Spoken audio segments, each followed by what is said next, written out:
కూడా ఆపేసిర్రు.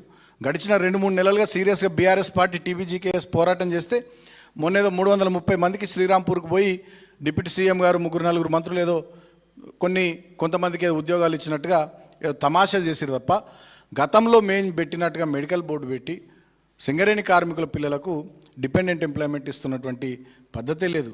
మరి ఎట్లా చూస్తున్నారు వీళ్ళు సింగరేణిని? కార్మికుల సంక్షేమం లేదు, సింగరేణి సంస్థ పరిరక్షణ లేదు, అన్ని స్కాములే.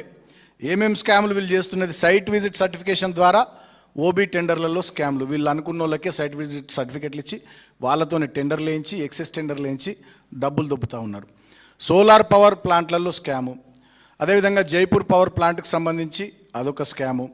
40 లక్షల టన్నుల బొగ్గు, దాని విలువ 1600 కోట్లు. నిల్వలు ఎక్కడ కనబడతలే. దాని మీద కోల్ సెస్ కట్టిర్రు, ఇన్కమ్ ట్యాక్స్ కట్టిర్రు, మిగతా ఇతరత్ర అన్నీ చేసేసిర్రు. మా నాయకులు హరీష్ అన్న కానీ ఈశ్వర్ అన్న కానీ మొన్న జూన్ నెలలో 7వ తేదీ నాడు రామగుండం గోదావరికానికి పోయినరు. చూపియండి బొగ్గు నిల్వలు మేము చూస్తామని పోతే చూపియాలి కదా, పోలీసులను పెట్టి అడ్డుకున్నారు. 12వ తేదీ నాడు భూపాల్పల్లికి పోయినరు, ఆ రోజు పోలీసులను పెట్టి అడ్డుకున్నారు. తర్వాత కొత్తగూడెం పోయినరు, ఆనాడు బొగ్గు నిల్వలు చూపించాలి. మొన్న జూలై 1వ తారీఖు నాడు మా దగ్గరికి వస్తే మందమర్రి శ్రీరాంపూర్ మందమర్రి మేము వస్తామని చెప్పి నేను అధికారులకు మాట్లాడితే వద్దు సార్ మీరు రావద్దు అని చెప్పి అధికారులు మమ్మల్ని రానియకుండా వద్దని చెప్పి పర్మిషన్ ఇవ్వలేరు. అంటే నిజంగానే బొగ్గు నిల్వలు ఆడుంటే చూపించాలి కదా. సింగరేణి ప్రభుత్వ రంగ సంస్థ, 51% రాష్ట్ర ప్రభుత్వం వాటా, 49% కేంద్ర ప్రభుత్వం వాటా.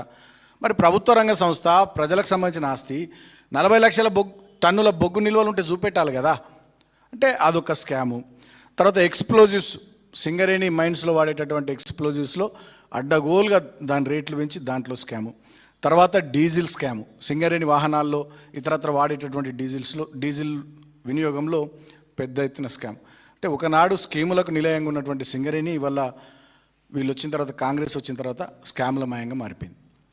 అయితే ఇక్కడ ఇన్ని స్కాములు జరుగుతూ ఉంటే ముఖ్యమంత్రి రేవంత్ రెడ్డి గారు సూత్రధారిగా, రేవంత్ రెడ్డి బామ్మర్ది సృజన్ రెడ్డి పాత్రధారిగా ఇప్పటికే 15,000 కోట్ల కుంభకోణాలు జరిగి సింగరేణిలో నైని బొగ్గు బ్లాకుల టెండర్ల వేలం, ముఖ్యమంత్రికి ఉప ముఖ్యమంత్రికి మంత్రుల మధ్య వాటాలు కుదరక గొడవలు పడి ఆ విషయాలన్నీ మేము వాటాల పంపకాల విషయం మేము బయట పెడితే బీఆర్ఎస్ పార్టీ ఆ టెండర్లు రద్దు చేశారు. ఈ స్కాముల మీద, ఈ టెండర్ల రద్దుల మీద, జరుగుతున్నటువంటి దురాగతాల మీద మా పార్టీ వర్కింగ్ ప్రెసిడెంట్గా కేటీఆర్ గారు ఈ 40 లక్షల టన్నుల బొగ్గు మాయమైన దాని మీద బొగ్గు శాఖ మంత్రి కిషన్ రెడ్డి గారికి లేఖ రాశారు, హరీష్ రావు గారు లేఖ రాశారు.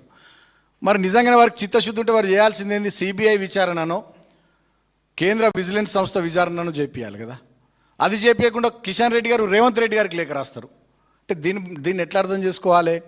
49% వాటా ఉన్నటువంటి కేంద్ర ప్రభుత్వము ఇక్కడ అవినీతి జరుగుతూ ఉంది, మీరు చర్యలు తీసుకోండి అని చెప్పి మా వాళ్ళు లేఖలు రాస్తే ఇక్కడ ఏదో జరుగుతుందట చూసుకోండి అని చెప్పి రేవంత్ రెడ్డికి కిషన్ రెడ్డి గారు లేఖ రాస్తారు. అంటే దొందే ఇద్దరు, బడే బాయ్ చోటే బాయ్, మధ్యలో మిడిల్ బాయ్ కిషన్ రెడ్డి అందరూ కలిసిపోయి ఇవాళ సింగరేణిని స్కామ్లమయం చేసిరు. సో గడిచిన ఒక 2-3 నెలలుగా సిరీస్ ఆఫ్ యాక్టివిటీస్ సింగరేణి ప్రాంతంలో బీఆర్ఎస్ పార్టీగా టీబీజీకేఎస్గా మేము తీసుకొని ఫైట్ చేస్తూ ఉన్నాం కార్మికుల పక్షాన. కాబట్టి ఇవాళ ఫేస్ సేవింగ్ కోసం తాడిచెర్ల 2 బొగ్గు బ్లాకును నామినేషన్ పద్ధతిలో సింగరేణికి అప్పచెప్పినామని హడావిడి చేస్తూ ఉన్నారు. ఒకవైపు కిషన్ రెడ్డి గారు మేము ఇచ్చినామని, మేమే తెచ్చినామని బట్టి గారు. నేను అడుగుతా ఉన్నా, ఇచ్చేటైన ఆయన తెచ్చేటైన మీరే అయితే జేబీ ఆర్ఓసి 3, అదేవిధంగా శ్రావణపల్లి ఓసి, కోయగూడెం 3, కేకే 6, మరి ఇవి 4 ఉన్నాయి కదా గతంలో యాక్షన్కి పెట్టినాయి. దాంట్లో 2 వేరే వాళ్ళు వచ్చి వాళ్ళు పని చేసుకుంటలే వెళ్ళిపోయారు, ప్రైవేట్ వాళ్ళు. టైం కూడా పూర్తయింది.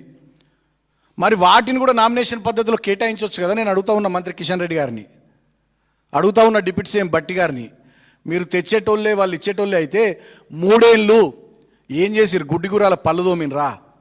బీఆర్ఎస్ పార్టీ టీబీజీకేఎస్ ఇవాళ సింగరేణి ప్రాంతంలో పెద్ద ఎత్తున పోరాటం చేస్తూ ఉంటే మెడికల్ బోర్డు ఏమైంది? ఈ స్కామ్ల సంగతి ఏంది? 40 లక్షల టన్నుల బొగ్గెట్ల మాయమైంది? సింగరేణిని అదానికో అంబానికో అప్పజెప్పేటట్టు ప్రయత్నాలు జరుగుతూ ఉన్నాయి. కుక్కను చంపే ముందు